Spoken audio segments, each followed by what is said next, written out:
Souvent présenté comme le véritable ministre de l'Agriculture, Xavier Belin, patron du premier syndicat agricole français depuis 7 ans. Il y défend une vision industrielle de l'agriculture. C'est quelqu'un qui avait une idée très claire de ce que devait être l'agriculture française, qui s'est toujours battu pour qu'elle investisse, pour qu'elle innove, pour qu'elle produise plus et qu'en même temps elle produise mieux. Il était très attaché à ce que la France reste une grande puissance agricole. Paysan, fils d'agriculteur de l'Orléanais, il gravit les échelons pour devenir patron d'Avril. Un empire agro-industriel et financier très puissant. 11 ans plus tard, il est élu à la tête de la FNSEA.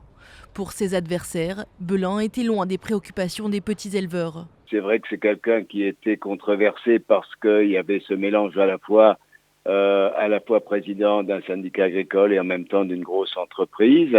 Ce syndicaliste influent a traversé l'une des plus grandes crises que connaît l'agriculture en France.